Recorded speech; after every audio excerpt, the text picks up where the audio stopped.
brought to you by Silver Pumps.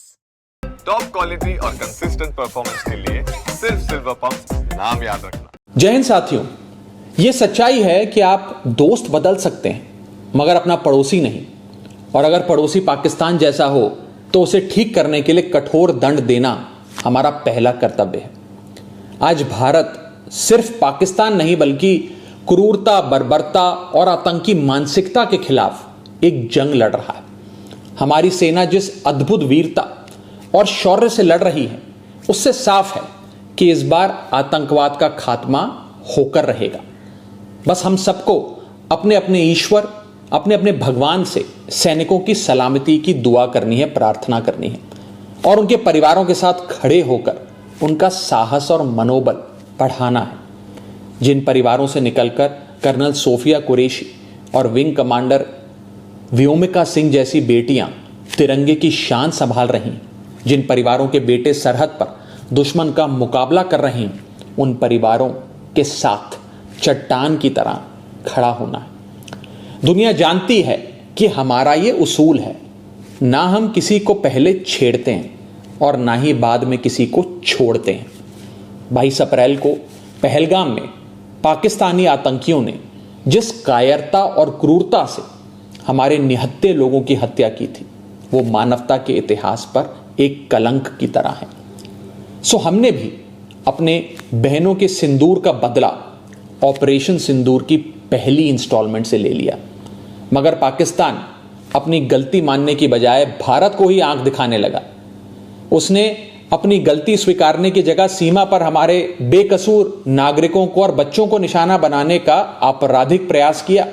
वो भूल गया कि भारत जहां बुद्ध की धरती है वहां अर्जुन और भीम जैसे महान योद्धाओं की भी। भारत अगर गांधी का वंशज है तो भगत सिंह और चंद्रशेखर आजाद जैसे वीरों का भी। और इसलिए अब भारत की तीनों सेनाएं पूरी ताकत से बता रही हैं कि भारत पाकिस्तान का बाप है और बाप बाप होता है। हमारी मिसाइलें, हमारे विमान पाकिस्तान की छाती पर गरज रहे हैं। हमारा एयर डिफेंस सिस्टम पाकिस्तान की मिसाइलों और ड्रोन्स को मच्छर की तरह मसल कर मार रहा है। जिन आतंकवादियों ने रहम की भीख मांग रही माताओं के सामने उनके कलेजे के टुकड़े को छीना था, जिन आतंकवादियों ने पुलवामा से लेकर उरी तक हमारे लोगों पर नापाक नजर डाली थी, जिन आतंकवादियों ने 2008 में मुंबई में हमारे सैकड़ों निहत्थों और बेकसूर लोगों की बलि ली थी, जिन आतंकवादियों ने 2001 में हमारे लोकतंत्र के मंदिर इंडियन पार्लियामेंट पर घिनौना हमला किया था, जिन आतंकवादियों ने 1993 में हमारी आर्थिक राजधानी मुंबई को सीरियल ब्लास्ट से दहला दिया था, हमारी सेना उन आतंकवादियों को और उनकी नफरत की मानसिकता को पूरी ताकत से दफनाने में जुटी है। बस हम सबको आपस में एक रहना है। मुसीबत में देश की कमजोरी नहीं बल्कि ताकत बनना है। हम किसी भी धर्म, किसी भी जाति या किसी भी राजनीतिक दल से जुड़े हैं, किसी भी नेता को फॉलो करते हैं, इससे ज्यादा महत्वपूर्ण बात यह है कि हम सब हिंदुस्तानी हैं। We are all Indians. अगर कोई हमारे देश और मातृभूमि की तरफ आंख उठाएगा उसका जवाब हम सब मिलकर देंगे। हमारी आर्मी, नेवी और एयरफोर्स पाकिस्तान को फिर से याद दिला रहे हैं कि ऐसे ही 1971 में उसको धूल चटाई थी, ऐसे ही पाकिस्तान के 90,000 से अधिक सैनिकों को घुटनों पर लाकर भारत ने नया बांग्लादेश बनाया था। ऐसे ही 1984 में सियाचिन में जब भारत के सैनिकों ने पाकिस्तान के कायरों को दौड़ाया था, ऐसे ही 1999 में कारगिल में हमारी सेना ने पाक के सारे नापाक इरादों को मिट्टी में मिलाया था।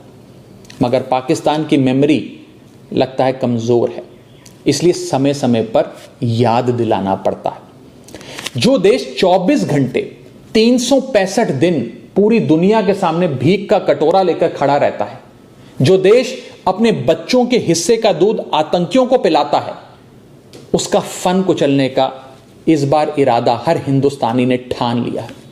अब की बार पाकिस्तान को सुधार कर रहेंगे। भारत पाकिस्तान को चुनौती और चेतावनी दे रहा है कि सुधर जाओ, वरना अब काशी से लेकर इस्लामाबाद तक बहेगी गंगा, रावलपिंडी में लहराएगा भारत का तिरंगा। जय हिंद।